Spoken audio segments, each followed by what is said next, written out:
What magic means to me is effortlessness. It's when you're in the groove, it's when things are just flowing, everything's just in rhythm, you're in the zone. And you can see it in the sporting arena, you can see it in life, you can see it with children. Magic's all around us. It's when things are just really one with each other. It's great. I'm constantly in total connection with the goddess. My life revolves around the goddess. I'm a real goddess worshipper. And I feel that the goddess is my closest friend and my constant companion. I never walk down the street without being in tune with the goddess. I don't think about something without thinking of the goddess. I feel like I'm one with the goddess, and that's where I get my strength. Some nights when I can't get to sleep, I'm worried about something or caught up in anxiety. I put my head on the pillow and I think of it as being in the goddess's lap, her loving lap. And I just put my head there and I feel so nurtured and safe that it's really easy to go to sleep. So that's a really powerful force for me.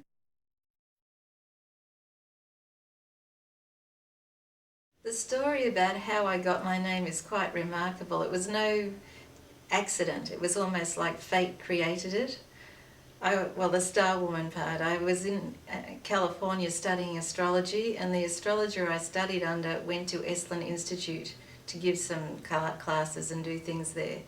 And at the same time, a guy from California had been studying Huichol shaman practices and brought a Huichol shaman to Esalen Institute. And it happened that we were staying in the same house by fate, not by design. And anyway, so this guy was called Don Jose, and Carlos Castanedas had based his books on Don Juan, on this particular shaman. He was 84. And he met me, and they told him I was Athena, the astrologer, and he kept saying, "Star woman, star woman." He had no English because he meant woman of the stars. And that's how I got my name, through this Huichol shaman. And he actually said to me, he told his interpreter that now that I was Star Woman, I'd be able to take people to the stars. I thought that was pretty profound. So I thought, well, I'll stick with that. It sounds pretty good to me.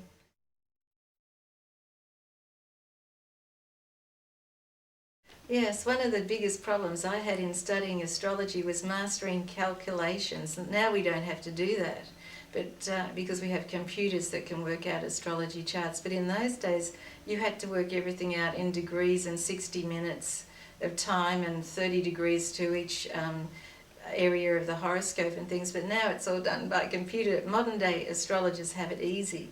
But when I was first working with astrology, it was really hard. My astrological interest is not so much in the research or things like that. I'm more into the mystical side of astrology. I like to look at every planet as being a personality, like Venus is the goddess, and I study up on Venus as being the goddess who had a mirror. She used to walk around in Greek mythology looking at herself, seeing how attractive she was, and if another woman came along who was in any way competition to her, she got rid of her really quickly. And I see that Venus in a woman's chart will show you where she'll be jealous, where she'll be competitive, and also where she'll be beautiful, or where she'll be the bitch or whatever. And then I'll look at the other planets like Pluto and see where that is affecting that person, where they'll be the transformer. And it's been very interesting doing research on astrology from a feminine point of view, because a lot of the planets and the gods were actually females before Christianity started. For example, Leo in our modern astrology system is a lion, whereas in the ancient system it was a goddess dressed in white leading the humbled lion. And when Christianity came along, they eradicated a lot of those influences, and the whole story of Leo with the goddess leading the humbled lion was the spiritual power over the animal instincts.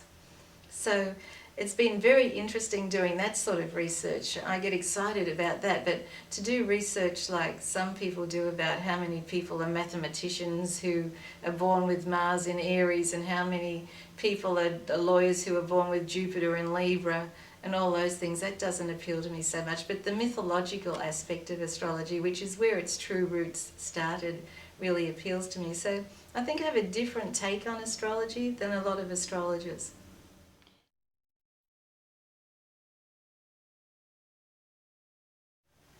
Sometimes journalists are just so weird about the fact that I'm interested in metaphysical things. It's almost like I'm insulting to their intellect or something. And it's interesting to get their take on life and see that they're so closed down to it. It's almost like they're afraid of it.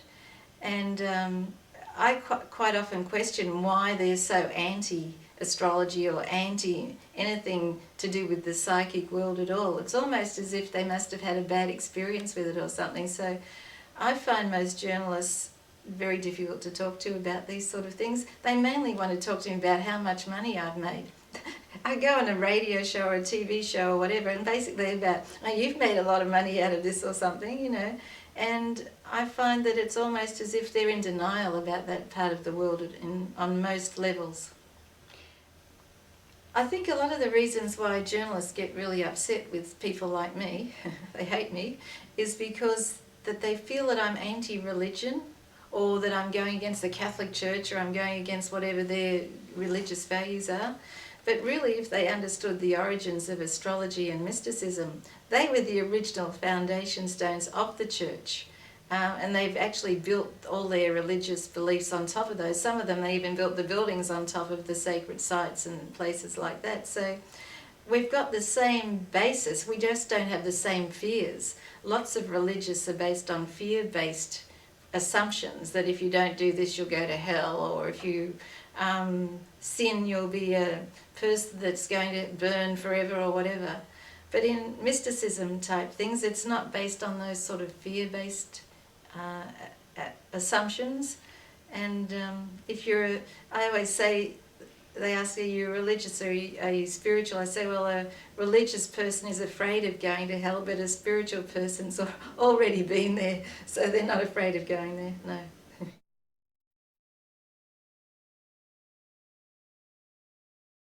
As an astrologer, I think of space travel as representing how far our consciousness is expanding.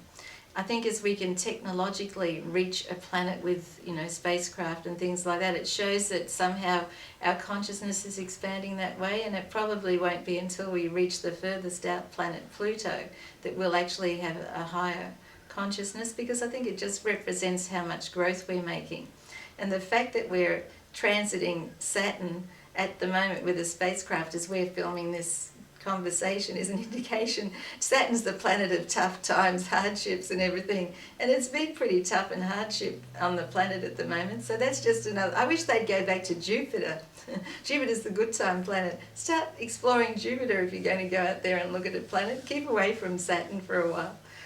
Well, I think the reason why the scientists and astrologers and mystics seem to be at opposite ends, not all of them, but some of them, are because scientists like to deal with the tangible world, or they believe it's the tangible world. It's what we perceive as the tangible world, because our perceptions create reality. And what is reality?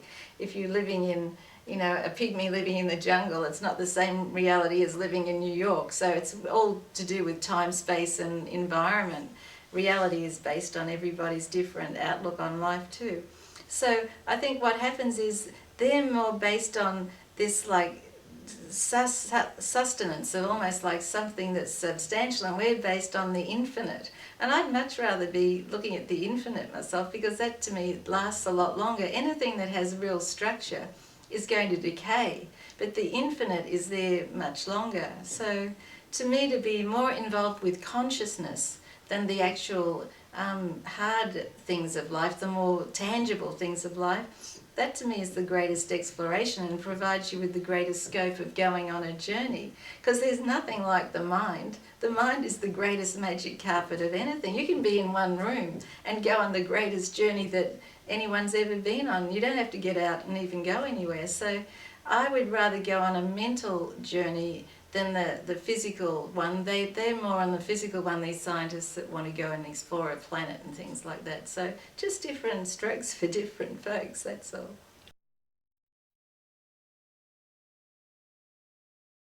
The time I knew I could have some power was I was the little ugly kid at school. I was the gawky kid with they used to call me knobby knees and horse face and ferret face. I used to get really teased at school. I was really a gawk. And when I was about 5, I think I was 5 or 6, they chose one little girl from out of the whole of the little kids to be the fairy on the Christmas tree, and I wanted to be that fairy on the Christmas tree, but there were all these little kids around me that looked like Shirley Temple, you know, they're really cute kids, and I was the gawky kid, and I thought this won't work. But when the teacher said, who wants to be the fairy on the Christmas tree, my hand shot up and I went and I used my psychic powers. I said, you're going to choose me. I didn't know I was using them, but I was like so focused on her, and she chose me. And that's the first time I realized that I could get what I wanted by using my mind. And I've been doing it ever since. When I met my husband, he was really, we fell in love instantly, but he often says to me still, you put a magic spell on me, didn't you? And I did, but he knows it, so that's okay. We've got this great connection, so. No, I do magic spells all the time. I just regard magic spells as like affirmations or mind powers.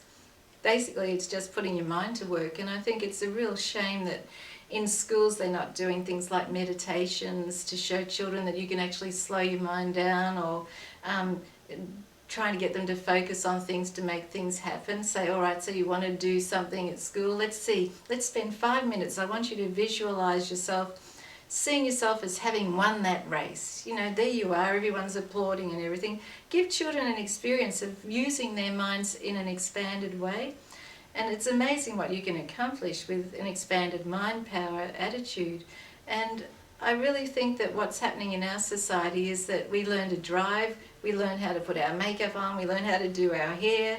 Some of these tasks are quite hard, even tying your shoes. It takes a long time when you're a little kid to learn to tie your shoes. But no one ever teaches you to do the most fundamental, easy things with your mind, like calming yourself down, or getting something that you want by focusing on it, making it an objective of your mind. And that would be a great step forward, I think, if we had mind-powered lessons in classes.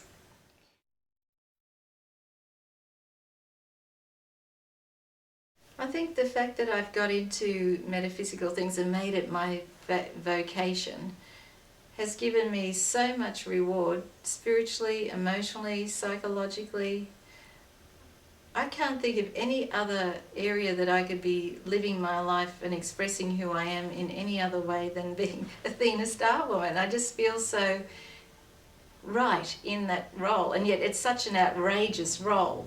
When I think if I met a guy called Apollo Starman, I'd probably go, what a crazy person.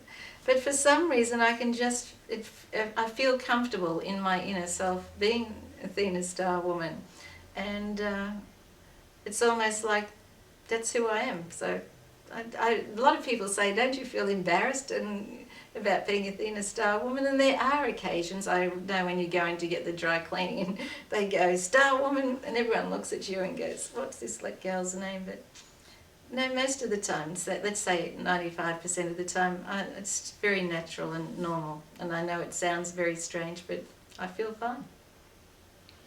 It's easy.